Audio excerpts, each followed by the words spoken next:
Para continuar en el ámbito de los antibióticos, vamos a ver ahora los aminoglucósidos. Los aminoglucósidos, como ustedes ven al frente, son unos policationes muy polares. De hecho, están formados por hidratos de carbono que están unidos mediante enlaces que son glicosídicos. Los grupos aminos se van a protonizar y se van a ionizar en los líquidos corporales. Por este motivo, la absorción enteral de los aminoglucósidos es escasa y, en general, estos aminoglucósidos se deben administrar por la vía parenteral. ¿Ya? Entonces, vamos a ver que la FDA aprueba 9 aminoglucósidos y ellos, como recién les explicaba, se van a dividir según la vía de administración. Los que se administran por la vía parenteral, como la streptomicina, gentamicina, tobramicina, amikacina y espectromicina, y aquellos que se administran por la vía tópica, como la neomicina, la canomicina y la paromomicina. Ojo que ahí dice vía oral. Cuando me refiero a vía oral, me refiero a que son fármacos que no son absorbidos por la vía gastrointestinal y se utilizan como desinfectantes gastrointestinales, por ejemplo, en prequirúrgico, ¿ya? Cosas interesantes que también tenemos que mencionar aquí es que, por ejemplo, la gentamicina, que si bien se administra por la vía parenteral, también la vamos a encontrar por la vía tópica, ¿ya? Aunque su administración, su absorción sea baja, ¿ya? En general, la semivida de eliminación de estos fármacos es relativamente corta, ¿ya? Exceptuando para la tigercilina, que no está en esta lista mencionada, y que en este caso su vida media es de cercana a 40 minutos, o sea, perdón, a 40 horas.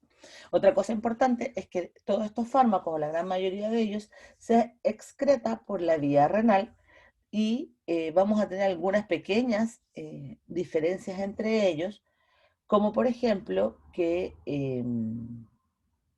la eritromicina, que está ahí al frente, no, no, porque la nitromicina no está familia, perdón, me equivoqué. Vamos a tener que la mayoría de estos fármacos se eliminan entonces por la vía de excreción urinaria o renal, ¿ya? ¿Cuál es el mecanismo de acción de estos fármacos? Estos fármacos, lo que va a ocurrir es que se va a atravesar, digamos, los canales formadores de porina de las membranas externas, que eso ya lo habíamos visto, y van a utilizar transportadores dependientes de energía de la bacteria, ¿ya? Una vez que atraviesan la bacteria por estos canales de purina a través de estos transportadores de energía, lo que va a ocurrir es que se van a unir a la fracción ribosomal 30S, ¿cierto? Ya lo habíamos visto en la clase anterior, cómo se formaba el ribosoma para la producción de proteínas en las bacterias. En general, debido a su alta actividad, vamos a decir que son bactericidas extremadamente rápidos, pero que va a depender de su concentración, ya que concentraciones menores van a perder su actividad bactericida, convirtiéndolos en bacteriostáticos, ¿ya? Mientras más alta su concentración, más rápida su acción de eliminar al microorganismo, ¿ya? Ahora, en cuanto a su espectro, vamos a decir que su espectro es fundamentalmente gram negativo, y en este caso, como les mencionaba yo, requieren el traspaso de la membrana externa, ¿ya? Y requieren el uso de transportadores de energía.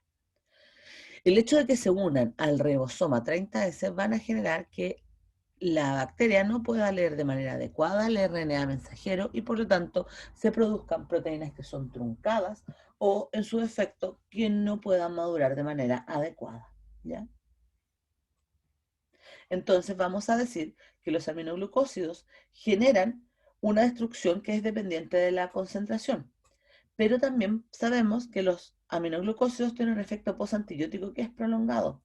De hecho, muchos de los antibióticos, de estos antibióticos se administran en una sola dosis diaria eh, y en general vamos a decir que recordar que se excretan por la vía renal, ¿ya? Entonces es importante porque una cosa es que debemos dar, o sea, se pudiese administrar una sola vez diaria, pero tenemos que tener cuidado con los pacientes que tienen disfunciones renales, ¿ya? Porque una sola dosis puede ser muy alto, ¿ya? Entonces, en estos casos, en estos pacientes, lo que hay que hacer es aumento de intervalo de las dosis o disminuyo la dosis y doy dosis más pequeñas, ¿ya? ¿Qué otra cosa tenemos que considerar de los aminoglucósidos? que a dosis más altas, recuerden que estos son bactericidas dependiendo de la concentración, a dosis muy altas van a producir trastornos de la membrana de la bacteria y van a producir trastornos importantes en la bacteria, ¿ya? Y lo otro importante es que las bacterias tienen mecanismos de resistencia que son casi intrínsecos, digamos, y en este caso lo que van a ocurrir es que van a producirse una situación que se conoce como hormesis, ¿ya? La hormesis, para que ustedes se hagan una idea, ocurre cuando nosotros tenemos un antibiótico y la colonia empieza a morir o a disminuir la masa de la colonia, destruyéndose finalmente, ¿ya? En el caso de la hormesis, lo que nosotros vamos a tener es que empieza a ocurrir primero una destrucción, pero después de un tiempo las bacterias simplemente dejan de crecer de manera espontánea y por lo tanto dejan de tener metabolismo que depende del medio externo. Ya es una especie de hibernación, por así decirlo. Y en esos casos la bacteria simplemente al estar en estado de hibernación, el aminoglucósido no va a poder ingresar y como no va a poder ingresar, recuerden que el aminoglucósido requiere energía, ¿ya? Requiere energía de la bacteria. Si la bacteria se queda en estado hibernal, simplemente el aminoglucósido no va a poder ejercer su función y finalmente uno va a dejar de administrar el aminoglucósido y recién ahí como que va a despertar la bacteria. Entonces, para que ustedes me hagan una idea con lo que tenemos acá abajo, nosotros empezamos a administrar el aminoglucósido en un tiempo X. En los primeros estadios comienza a eliminar a la bacteria, pero no se ve una respuesta como tal. Pero cuando se elimina una cierta cantidad de bacterias necesarias para que se observe la actividad, ustedes después van a poder observar un aumento de la respuesta total del antibiótico, ¿ya? En el caso recién explicado, lo que vamos a tener es que uno va a administrar el antibiótico, va a haber una pequeña respuesta al inicio, ¿ya? Específicamente cuando uno va aumentando las dosis, pero va a llegar a un punto donde la bacteria va a entrar en un estado de letargia y simplemente uno va a ver o observar una caída de la respuesta, ¿ya? Otra cosa importante a mencionar es que a pesar de que tienen una actividad mayoritariamente G-, vamos a decir que son de espectro intermedio, ya que igual tienen algunas condiciones bien particulares. En ese sentido, vamos a indicar que los aminoglucósidos son activos contra una variedad grande de gram negativos que son aerobios, no olvidar eso, ¿ya? La streptomicina va a ser la menos activa contra la mayoría de los bacilos gram negativos, para que nos hagamos una idea, ¿ya? Y se va a utilizar en general para tratar la tuberculosis o las infecciones que son causadas por Yersinia pestis. Obviamente es algo que no nos ocurre aquí, pero es importante saberlo. Por otro lado, la tobramicina es el que es más activo contra pseudomonas aeruginosa, ¿ya?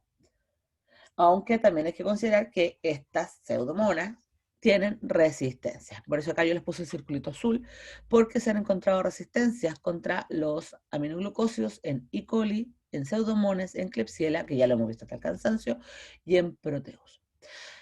Considerando estos niveles de sensibilidad, vamos a decir en general primero que son muy tóxicos, ahora vamos a ver su nivel de toxicidad, y también que por desgracia se presentan muchísimas resistencias, ¿ya?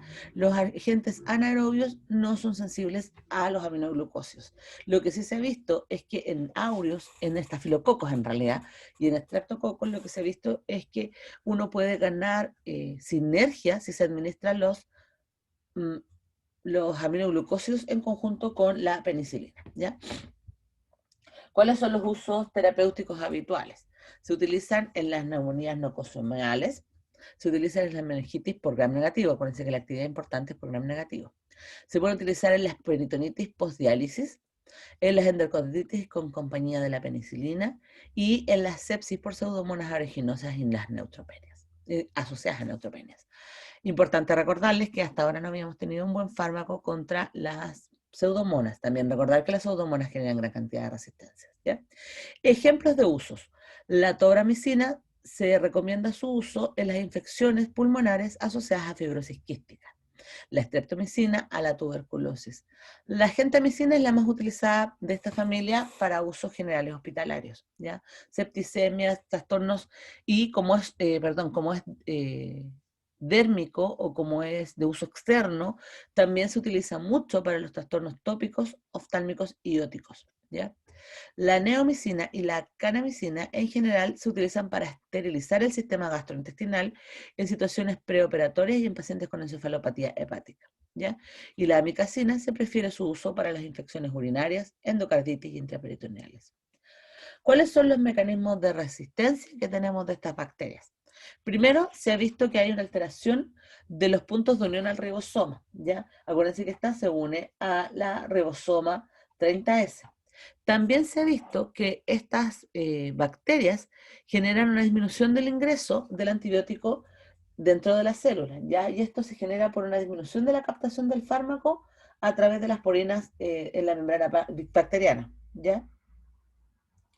Eh, las resistencias son tanto genómicas como por plásmido, ¿ya? Así que se pueden transmitir estas resistencias.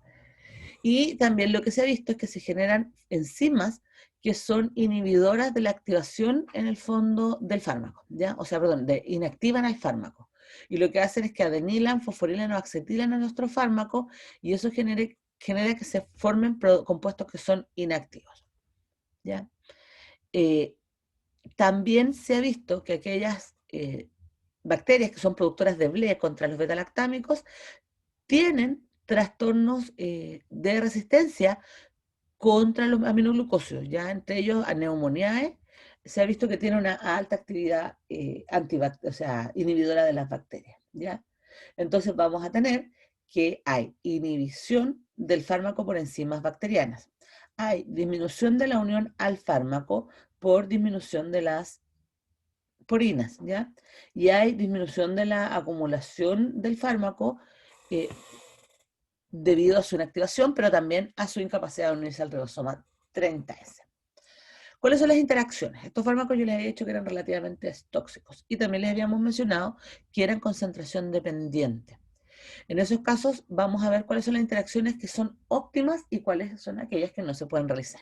Primero, un aminoglucósido más un beta-lactámico se ha visto que son útiles para los enterococos, pseudomonas y E. coli. Un aminoglucósido más una tetraciclina para las brucelosis.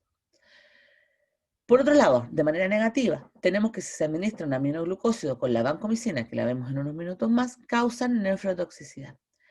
Esto también es importante, si se administra un aminoglucósido con la furosemida, que es un diurético, también causa nefrotoxicidad. Y también se ha visto que se generan parálisis por el uso de aminoglucósidos cuando se utilizan en conjunto con bloqueadores neuromusculares, ¿ya? En general, entonces vamos a decir que estos fármacos se utilizan mayoritariamente por la vía endovenosa o intramuscular, excepto aquellos que se utilizan para la esterilización gastrointestinal, como la neomicina, que se utiliza en el tracto digestivo, ¿ya? Además, tienen una muy buena distribución en el organismo, particularmente se distribuyen bastante bien a nivel extracelular, pero vamos a considerar que hay tejidos donde tiende a concentrarse mucho más. Ellos en la corteza renal, por eso está en nefrotoxicidad, pero también se concentran muy bien en la endo y perilinfa del oído interno, ¿ya? También se ha visto que se concentran en el líquido sinovial y en las vías urinarias. En general, vamos a decir que de esta familia se consideran poco su uso en el embarazo, producto de que se desconocen los efectos adversos graves, o sea, los efectos adversos que pudiesen producir sobre el embarazo, ¿ya? Y ya hemos visto que hay otros fármacos que son más seguros, ¿ya? Y lo otro es que atraviesa un poco más la barrera hematoencefálica y por lo tanto no se recomienda su uso a nivel del sistema nervioso central, ¿ya? ¿Qué más les puedo decir de esto antes de entrar a los efectos adversos? Bueno, veamos los efectos adversos. El primero de ellos, que les decía yo que se concentra en el riñón. ¿Qué es lo que ocurre? Es que la concentración a nivel renal va a producir una nefrotoxicidad que es bastante alta. Si ustedes la ven ahí, del 0,6 al 26%. ¿Qué es lo que ocurre? Es que los aminoglucósidos se unen a las células del conducto tubular proximal, ¿ya? Y dentro de estas células van a generar que se produzcan daño intracelular, daño de la membrana y daño a los lisosomas, generando cuerpos lisosomales, cuerpos necróticos, etc. Lo que va a generar entonces es una discontinuidad de las membranas, una discontinuidad, digamos, de los parénquimas renales, ¿ya? ¿Quiénes son los más graves o los que producen mayor nefrotoxicidad? La neomicina. Y es por esto mismo que este fármaco no es administrado por la vía endovenosa, ¿ya? ¿Y cuál es el más seguro? La streptomicina, ¿ya? ¿Qué es lo que se observa en los pacientes? Los pacientes tienen una capacidad afectada de la concentración final renal y eso va a producir una proteinuria, una hipopotasemia, hipocalcemia y también una disminución de otros iones que son importantes, ¿ya? Por otro lado, tenemos el segundo efecto adverso importante, que es la ototoxicidad.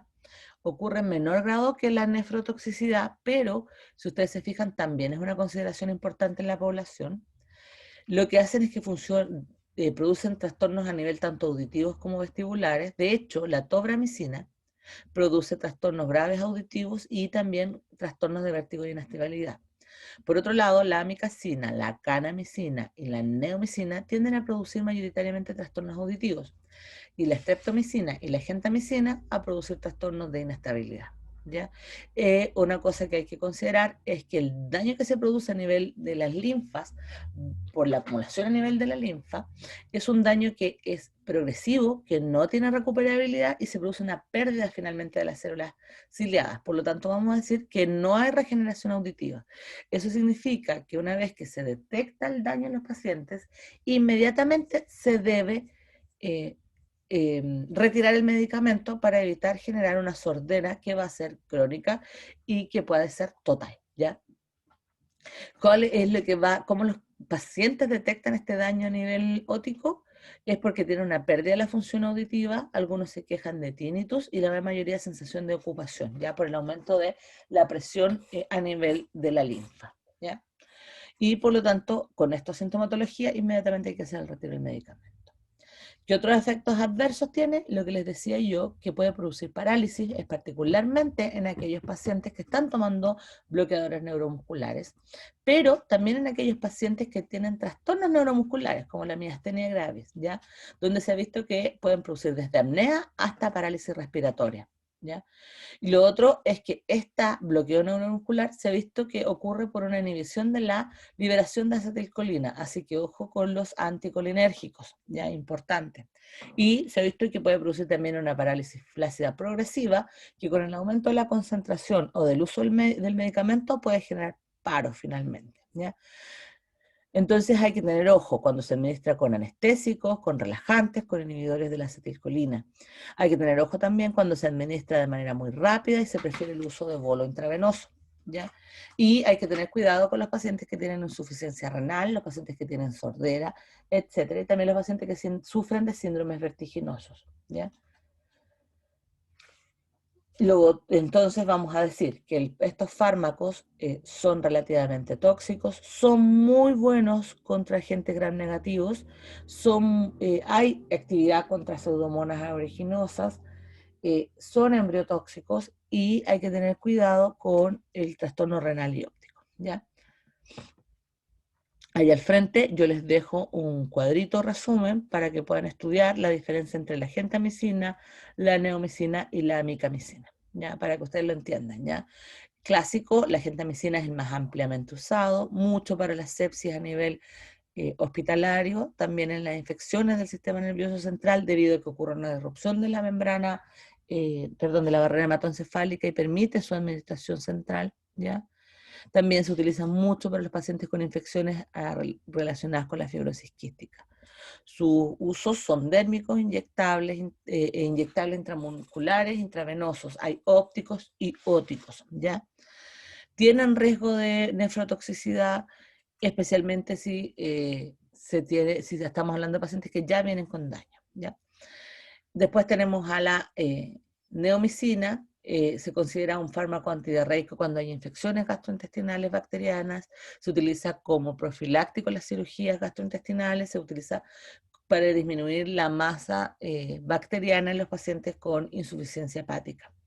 Se administra oral, recordar que no se absorbe bien y sí va a generar trastornos gastrointestinales como que va a inhibir la absorción de la vitamina B12, va a bloquear la absorción de otros antibióticos como la penicilina, etcétera, ¿ya? Vamos con el siguiente grupo. El siguiente y último grupo es el grupo de los glucopéptidos, y aquí vamos a encontrar solo dos fármacos que son importantes en medicina, que son la vancomicina y la teicoplanin, ¿ya? La vancomicina es un antibiótico que, bueno, ya les dije que era glucopéptido y que además es activo, y estos fármacos van a ser utilizados en general para el uso de cocos gram positivos y algunos bacilos gram negativos, ¿ya? Se ha visto que son útiles contra las bacterias con las cepas multiresistentes. En general, se habla de que la vancomicina va a ser la primera línea para tratar infecciones cutáneas y de partes blandas de infecciones por multiresistentes, ¿ya? Solo en esos casos se justifica su primer uso.